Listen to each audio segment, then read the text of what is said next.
We're back. Ladies and gentlemen, welcome to Sponsored Content. I am your host. Today on Spawn Storytime, we are covering Spawn issue number 20. Before that, let's recap our last issue. In issue number 19, we meet Harry Houdini, escape artist, illusionist, general prankster and pain in the ass. He's sort of like Peeves from Harry Potter. We also learn of a place called the Overlap, a place beyond time and space, wherein you're free to exercise all sorts of crazy magic and other experimentation. We discover that the residents here are conducting sort of a prolonged experiment over several decades to determine if atomic blasts can in fact defeat demons or hellborn agents. Houdini further explains how to better use Spawn's costume's powers and kind of demonstrates how he can manifest objects. There's also some sketchy Soviet scientists on the loose and a techno bomber nerd blowing up the alley. Also, at the end, we see that Terry gets called into action because they need him and his Russian-speaking skills to investigate some of the suspicions surrounding the atomic conference and maybe some of these gentlemen who recently arrived from the former Soviet Union. Issue number 20 was released on November 1st, 1994. This is the second part of our Showtime story arc where we introduce Harry Houdini. Issue number 20 is guest written by GOAT letterer Tommy O, as well as Andrew Grossberg. Issue number 20 depicts artwork on the cover from Greg Capullo with Spawn looking pretty pissed off and badass. A lot of green power there brewing up. And also Houdini, first and foremost there in the front, looking pretty awesome himself. We start off issue number 20 with Spawn now in the chauffeur's role. He's driving Houdini in their newly manifested old school badass Rolls Royce with this really cool license plate on the front that says Escape.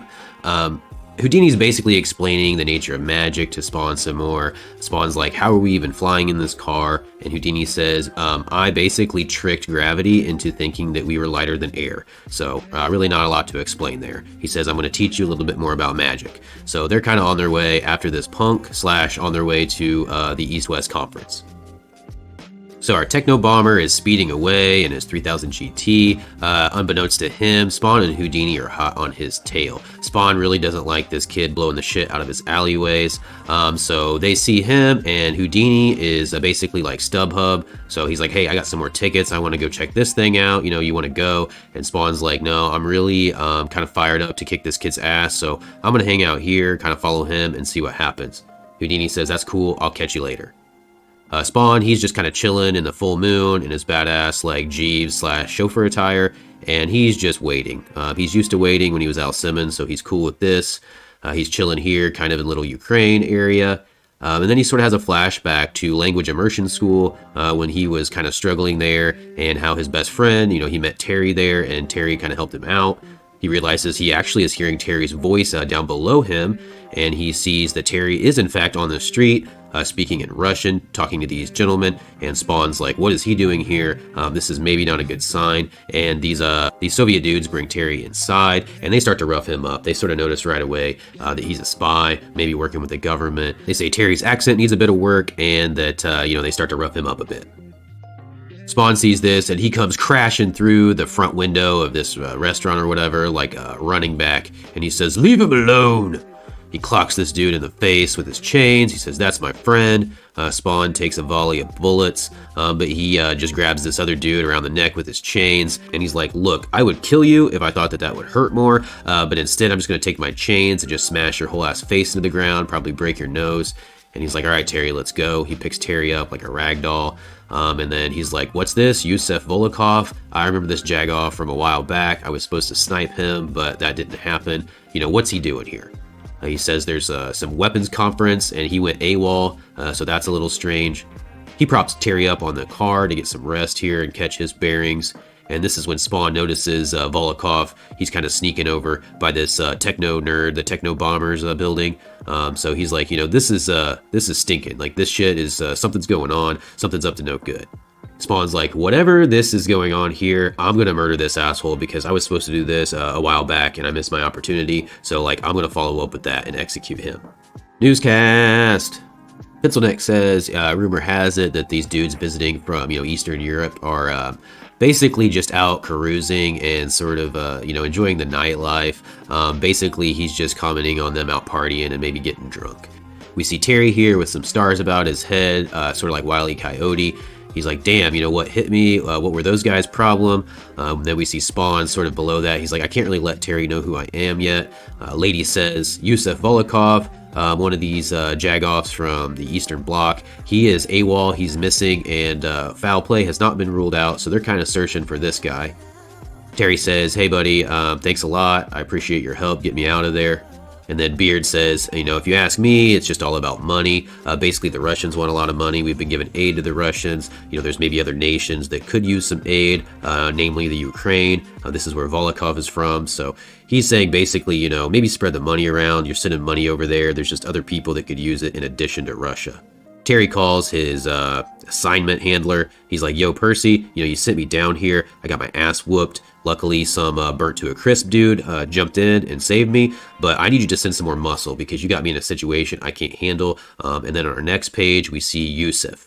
Yusef and Andre are discussing a situation here in an apartment. Basically, Yusef has to give his lecture in 2 hours, but there's an electrical component that he needs that was damaged on his journey. So Andre is like, yo, I know this kid. He's kind of like an electronics whiz. He'll probably be downstairs pretty soon. Let's go ask him if he can help. Spawn's been chilling outside the window. He's collecting information. He's like, holy shit, you know, atomic weapons. I knew something was up. And this must be really big. You know, Terry's called in some backup, which you can see arrive now.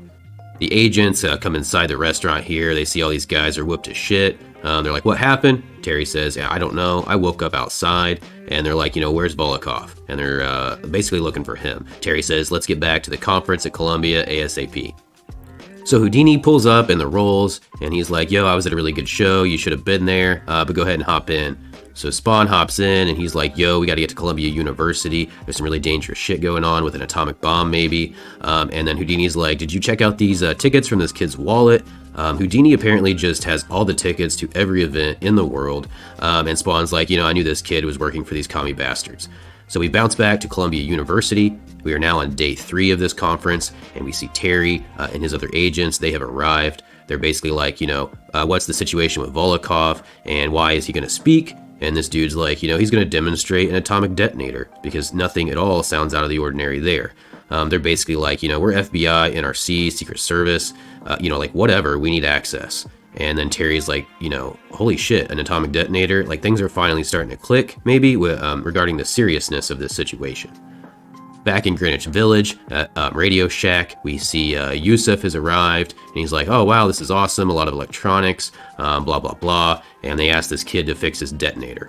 Punk-ass kid says, you know, this is no problem, I do this all day long, I'm really good at being bad, so he's working on this. Yusef says, can you hurry it up? I really need to get back to my conference, I got some business to attend to. And now we're back at Columbia University for the 6th or 7th time here. We have a big-ass turnout for this conference, and Yusef, he's now taking the stage. The audience is growing quiet. Of course, you know, he's going to be demonstrating a atomic detonator, so everybody's maybe sort of on edge anyway. It goes on to explain this is his proudest moment. He's sort of got the attention of the world, but he's not really here for the reason that everyone thinks. He's basically here to represent for his nation, the Ukraine. You do not say the Ukraine is weak. The moment is at hand, and this smoking goon rolls out a big-ass atomic bomb, sort of in the fashion of Dorothy from Twister. Briefcase is handed over to Yusef. He opens this. So Yusef whips out his plutonium, which we know is basically bomb fuel. The audience freaks out, and now this fat turd is up on stage with his goons. They all have guns. A couple of goons are looking pretty rough for the wear, but Yusef says, hey, you know, check me out. This is actually an atomic bomb, and it's actually primed now, so I'm going to present my demands. He says, you know, my Ukraine is in poverty, you know, while all the attention is basically on Russia. There's probably a lot to unpack here in its relevance to today, but Yusef goes on to say that basically we want money. Like, give us some money, quit giving Russia all the money, give Ukraine some money too, or I'm gonna blow this shit out of New York City. Terry and his homies are like, everybody get down. Terry's like, this is like an atomic terrorist, so, you know, big situation here. And then Houdini whip out this just massive, dirty, hairy, like, Magnum revolver, almost like Twitch. This is sort of like what Twitch likes to carry, but Spawn's like, oh shit, you know, guns, and commies with guns, so that's like extra worse, apparently. And then we see, you know, Houdini's big ass gun here too. Now we find ourselves back in the overlap, and all the residents of this place have come before the Prime, the oldest and greatest creature that dwells here. The Prime is basically a three-eyed, giant-ass supercomputer, and that all data that is gathered from an infinite number of universes is kind of fed through this creature, and this is what nourishes the overlap and allows it to thrive. So this giant beast just needs a constant influx of like new good information, and that's what they're trying to achieve with this atom bomb test. Basically, they're trying to explode Houdini and Spawn both, because Spawn is from Hell and they're experimenting with Hell, and they just don't like Houdini's ass, so they're gonna blow him up anyway, kind of using him to get Spawn into position. This three-eyed creature is happy because he's gonna get some food in the form of information. Back on Earth, Yusuf is chilling, kind of basking in his glory here. We see this punk-ass kid is now taken hostage. Houdini fires a shot into the air, and this kind of freaks everyone out, so they start blasting. People start shooting at Terry. He's like, holy shit. Spawn jumps in front of Terry to save him. Chaos ensues. There are very few exits. Yusuf, he drops his fat ass to the ground, and he's just like, if you would just listen to me and give us some money, this would be pretty simple and over, basically. So he starts the countdown timer on the bomb. He's like, listen up, if you shut your damn mouth, and pay attention here, I'll let you live. So he goes back to disarming the bomb, and that does not work, of course. So the bomb is now counting down from approximately, 1 minute or so. So Houdini's like, all right, I did my job. I kind of got everybody into place. So he's looking to exit and get back to the overlap, get away from this explosion. And now he realizes that he's been double-crossed, that these assholes back in the overlap have basically left him out to dry. So he's going to get stuck here and exploded as per their plan. We see at the bottom, percent to the 9. He's kind of just chilling here, waiting on the explosion and their research to start rolling in. Houdini is trying to concentrate so he can escape. Houdini is just focusing all of his energy and his concentration. This is not comfortable, it's hurting him, but he's channeling all of this energy, he's focusing this blast. He's basically redirecting the atomic blast that's going to occur on the stage here at the conference, and he's throwing that shit right back into the overlap. He's kind of like, you set me up for failure, I'm not really down with that, didn't really like you guys anyway, so here's your research, take a giant ass atomic blast right in your face.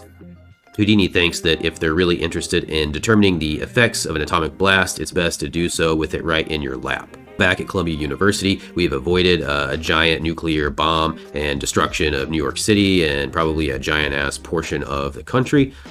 Spawn says, Houdini, I'm sorry, you kind of got blasted into oblivion. I really had a lot more that I wanted to learn from you. I really kind of wanted to get that Rolls Royce, actually, too. And then we see these gentlemen in the back. They're kind of astonished that there was like a giant flash and then nothing.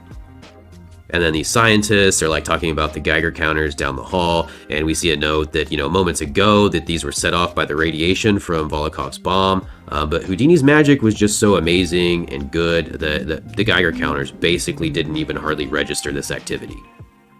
Mini newscast. Lady says, check out these jerk-offs on the screen. They are responsible for an alleged terrorist plot involving an atomic bomb. We see the techno-bomber here. He's smiling with his freckles, waiting on his mom to come try to bail him out of jail. And we see Yusuf here just looking pretty defeated. He just wanted money for Ukraine, so he's just bummed. But basically, we continue on that there was like maybe a bomb threat here. There's no evidence of such a thing. The fire crews didn't find much. They found a little burnout hallway. The government is denying reports of anything as per usual. There's yet again another mention of Youngbloods. Basically, anytime some crazy shit goes down, the news is like, maybe it's the Youngbloods. Like, we don't really know. Pretty much like that dude from the History Channel. Like, it's always just maybe aliens. Spawn, he is still milling about on Columbia's campus, and he's still searching out for this Rolls. He's like, the car is invisible. If I can just concentrate, use my costume like Houdini had taught me to kind of rearrange molecules and particles, I can just make this car reappear. And sure enough, the Rolls is back in all of its glory. Spawn hops in, all excited to tool around in his new ride, his hoopty, and he reaches down, and there are no keys, but he's like, BFD, I know how to do this now. He manifests that key, and now Spawn has passed Houdini's test. And so he gets straight pooted away, or the car rather, the Rolls unfortunately gets zapped right back to the overlap, and Spawn's a little irritated here maybe. Back in the Bowery, life is basically returned to normal. The police, they didn't really have a lot of evidence, so they dropped the charges against our 3000 GT driving Porsche McNeil. He said, I should have got some food from my mom's house because I'm hungry. Who's been in my house? And then we see he is victimized by a giant-ass explosion, probably scaring the piss and the shit out of him. He's going to have to go back to his mama's house and have his underwear cleaned. The blast was harmless. It was basically confetti, kind of some magic, and we see a note from Spawn. And Spawn says, "Don't ever mess with me or my alley again, or the next explosion will blow like your ass right through your mouth." Back in the overlap, their atomic experiment has literally blown up in their faces. We see now that some of these thugs from the Eastern Bloc have been transported into the overlap. They're kind of suffering some radiation burns. They don't know where they are or what's going on. They're sort of mutated. And now we see the denizens of the overlap here. They're pretty happy because they're basically going to experiment on or perform research on these fellas for the rest of forever. Now we find ourselves back again in 1916 on a stage in Los Angeles.